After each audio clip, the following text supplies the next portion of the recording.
Welcome to family food. ನಮ್ಮ ಮನೆಯ ಕುಂಬಳಕಾಯಿ ಬೀಳಿನಲ್ಲಿ ಒಂದು ಹದವಾಗಿ ಬೆಳೆದ ಕುಂಬಳಕಾಯಿ ಇದೆ. ಅದರಲ್ಲಿ ಏನಾದರೂ ರೆಸಿಪಿ ಮಾಡುವ ಅಂತ ಯೋಚಿಸ್ತಿದ್ದೆ. ಹಾಗೆ ಒಂದು ಸ್ವೀಟ್ ರೆಸಿಪಿ ನೆನಪಿಗೆ ಬಂತು. ಅದನ್ನು ಮಾಡಿ ನಿಮ್ಮ ಜೊತೆ ಕೂಡ ಶೇರ್ ಮಾಡಿಕೊಳ್ತಿದ್ದೇನೆ. ಆ ರೆಸಿಪಿ ಯಾವುದಂದರೆ ಕಾಶಿ ಹಲ್ವಾ.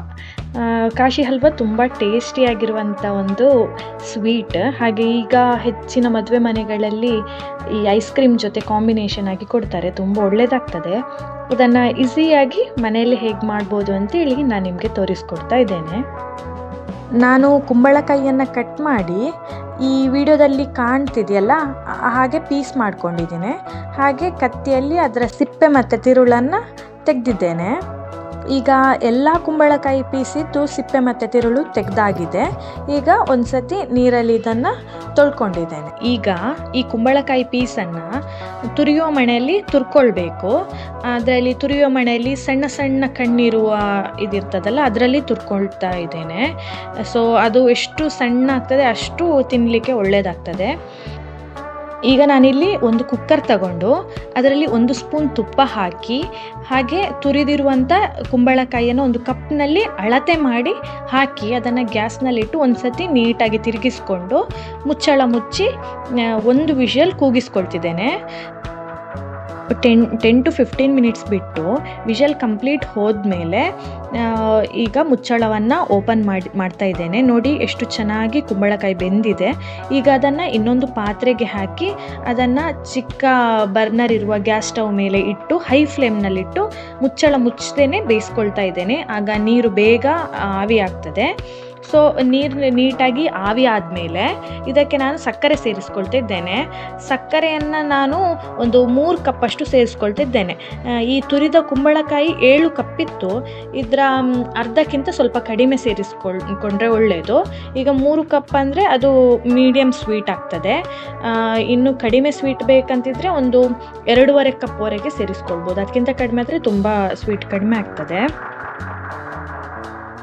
ಸಕ್ಕರೆ ಹಾಕಿದ ಮೇಲೆ ಸಕ್ಕರೆ ಫುಲ್ಲು ನೀರಾಗಿ ಮತ್ತು ಫುಲ್ಲು ನೀರಾಗ್ತದೆ. ಈಗ ಪುನಃ ಹಾಗೇ ಹೈ ಫ್ಲೇಮ್ನಲ್ಲೇ ಇಟ್ಟು ಚೆನ್ನಾಗಿ ಕುಂಬಳಕಾಯಿ ಮತ್ತು ಸಕ್ಕರೆಯನ್ನು ಒಟ್ಟಿಗೆ ಬೇಯಿಸ್ಕೊಳ್ಬೇಕು. ಆವಾಗವಾಗ ಸ್ಪೂನ್ ಹಾಕಿ ತಿರುಗಿಸಿದ್ರೆ ಸಾಕು, ಇಡೀ ದಿನ ತಿರುಗಿಸ್ತಾ ಇರಬೇಕಂತಿಲ್ಲ.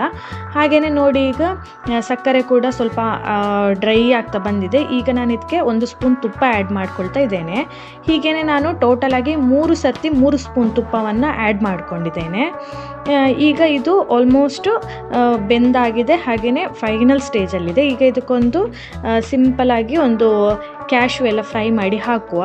ಈಗ ನಾನು ಒಗ್ಗರಣೆ ಪ್ಯಾನ್ನಲ್ಲಿ ಸ್ವಲ್ಪ ತುಪ್ಪ ಹಾಕಿ ಅದಕ್ಕೆ ಒಂದು 10 ಗೋಡಂಬಿಯನ್ನು ಕಟ್ ಮಾಡಿ ಹಾಕಿ ಅದು ಫ್ರೈ ಆಗಿ ಅದನ್ನು ಈಗ ಇದಕ್ಕೆ ಹಲ್ವಕ್ಕೆ ಸೇರಿಸ್ಕೊಳ್ತಾ ಇದ್ದೇನೆ.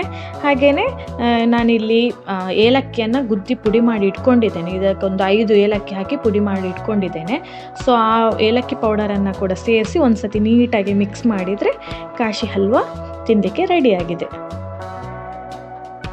ಈಗ ನನ್ನ ಮಗ ಟೇಸ್ಟ್ ಮಾಡ್ತಾ ಇದ್ದಾನೆ. ಬಟ್ ಈ ಹಲ್ವಾ ತುಂಬ ಚೆಂದ ಆಗ್ತದೆ, ತುಂಬ ಟೇಸ್ಟಿ ಆಗ್ತದೆ.